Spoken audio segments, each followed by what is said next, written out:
Chapter 3 Edmund and the Wardrobe. Lucy ran out of the empty room into the passage and found the other three. "It's all right," she repeated. "I've come back." "What on earth are you talking about, Lucy?" asked Susan. "Why," said Lucy in amazement, "haven't you all been wondering where I was?" "So you've been hiding, have you?" said Peter. "Poor old Lou, hiding and nobody noticed. You'll have to hide longer than that if you want people to start looking for you." "But I've been away hours and hours," said Lucy. The others all stared at one another. "Batty," said Edmund, tapping his head. "Quite batty." "What do you mean, Lou?" asked Peter. "What I said," answered Lucy. "It was just after breakfast when I went into the wardrobe, and I've been away for hours and hours, and had tea, and all sorts of things have happened." "Don't be silly, Lucy," said Susan. "We've only just come out of that room a moment ago, and you were there then." "She's not being silly at all," said Peter. "She's just making a story for fun, aren't you, Lou? And why shouldn't she?" "No, Peter, I'm not," she said. It's a magic wardrobe. There's a wood inside it, and it's snowing, and there's a faun and a witch, and it's called Narnia. Come and see." The others did not know what to think, but Lucy was so excited that they all went back with her into the room. She rushed ahead of them, flung open the door of the wardrobe, and cried, "Now, go in and see for yourselves." "Why, you goose," said Susan, putting her head inside and pulling the fur coats apart. "It's just an ordinary wardrobe. Look, there's the back of it." Then everyone looked in and pulled the coats apart, and they all saw, Lucy herself saw, a perfectly ordinary wardrobe. There was no wood and no snow, only the back of the wardrobe with hooks on it. Peter went in and rapped his knuckles on it to make sure that it was solid. "A jolly good hoax, Lou," he said as he came out again. "You have really taken us in. I must admit, we half believed you." "But it wasn't a hoax at all," said Lucy. "Really and truly, it was all different a moment ago. Honestly, it was, I promise." "Come, Lou," said Peter, "that's going a bit far. You've had your joke. Hadn't you better drop it now?" Lucy grew very red in the face and tried to say something, though she hardly knew what she was trying to say, and burst into tears. For the next few days she was very miserable. She could have made it up with the others quite easily at any moment, if she could have brought herself to say that the whole thing was only a story made up for fun. But Lucy was a very truthful girl, and she knew that she was really in the right, and she could not bring herself to say this. The others, who thought she was telling a lie, and a silly lie too, made her very unhappy. The two elder ones did this without meaning to do it, but Edmund could be spiteful, and on this occasion he was spiteful. He sneered and jeered at Lucy, and kept on asking her if she'd found any other new countries in other cupboards over the house. What made it worse was that these days ought to have been delightful. The weather was fine, and they were outdoors from morning to night, bathing, fishing, climbing trees, and lying in the heather, but Lucy could not properly enjoy any of it, and so things went on until the next wet day. That day, when it came to the afternoon, and there was still no sign of a break in the weather, they decided to play hide and seek.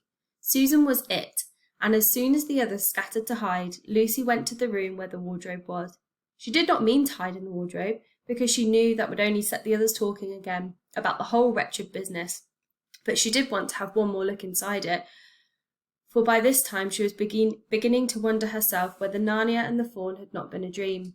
The house was so large and complicated and full of hiding places that she thought she would have time to have one look in the wardrobe and then hide somewhere else. But as soon as she reached it, she heard steps in the passage outside, and then there was nothing for it but to jump into the wardrobe and hold the door closed behind her. She did not shut it properly because she knew that it was very silly to shut oneself into a wardrobe, even if it's not a magic one. Now the steps she had heard were those of Edmund, and he came into the room just in time to see Lucy vanishing into the wardrobe. He at once decided to get into it himself, not because he thought it a particularly good a place to hide, but because he wanted to go on teasing her about her imaginary country. He opened the door. There were the coats hanging up as usual, and a smell of mothballs, and darkness, and silence, and no sign of Lucy. "She thinks I'm Susan coming to catch her," said Edmund himself, "and so she's keeping very quiet at the back."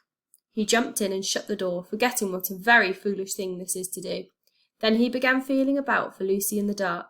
He had expected to find her in a few seconds, and was very surprised when he did not. He decided to open the door again and let in some light, but he could not find the door either. He didn't like this at all, and began groping wildly in every direction. He even shouted out, "Lucy, Lou, where are you? I know you're here." There was no answer, and Edmund noticed that his own voice had a curious sound. Not the sound you'd expect in a cupboard, but a kind of open-air sound. He also noticed that he was unexpectedly cold, and then he saw a light. "Thank goodness," said Edmund. "The door must have swung open of its own accord." He forgot all about Lucy and went towards the light, which he thought was the open door of the wardrobe. But instead of finding himself stepping out into the spare room, he found himself stepping out from the shadow of some thick, dark fir trees into an open place in the middle of a wood. There was a crisp, dry snow under his feet, and more snow lying on the branches of the trees. Overhead there was a pale blue sky, the sort of sky one sees on a fine winter day in the morning. Straight ahead of him, he saw between the tree trunks the sun, just rising, very red and clear. Everything was perfectly still, as if he were the only living creature in that country. There was not even a robin or a squirrel among the trees, and the wood stretched as far as he could see in every direction. He shivered. He now remembered that he had been looking for Lucy, and also how unpleasant he had been to her about an imaginary country, which now turned out not to be imaginary at all. He thought she must be somewhere quite close, and so he shouted, "Lucy, Lucy, I'm here too! Edmund!" There was no answer. "She's angry about all the things I've been saying lately," thought Edmund. And though he did not like to admit that he had been wrong, he also did not much like being alone in this strange, cold, quiet place, so he shouted again, "I say, Lou, I'm sorry I didn't believe you. I see now you were right all along. Do come out, make it Pax." Still, there was no answer. "Just like a girl," said Edmund to himself, "sulking somewhere and won't accept an apology." He looked round him again, and decided he did not much like this place, and had almost made up his mind to go home, when he heard, very far off in the wood, a sound of bells. He listened, and the sound came nearer and nearer, and at last there swept into sight a sledge drawn by 2 reindeer. The reindeer were about the size of Shetland ponies, and their hair was so white that even the snow hardly looked white compared with them. Their branching horns were gilded and shone like something on fire when the sunrise caught them. Their harness was of scarlet leather and covered with bells. On the sledge, driving the reindeer, sat a fat dwarf, who would have been about 3 feet high if he had been standing. He was dressed in polar bear's fur, and on his head he wore a red hood with a long gold tassel hanging down from its point. His huge beard covered his knees and served him instead of a rug. But behind him, on a much higher seat in the middle of the sledge, sat a very different person, a great lady, taller than any woman that Edmund had ever seen. She also was covered in white fur up to her throat, and held a long straight golden wand in her right hand, and wore a golden crown on her head. Her face was white, not merely pale, but white like snow or paper or icing sugar, except for her very red mouth.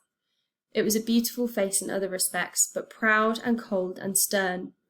The sledge was a fine sight as it came sweeping towards Edmund, with the boughs jingling and the dwarf cracking his whip and the snow flying up on each side of it. "Stop!" said the lady, and the dwarf pulled the reindeer up so sharply that they almost sat down.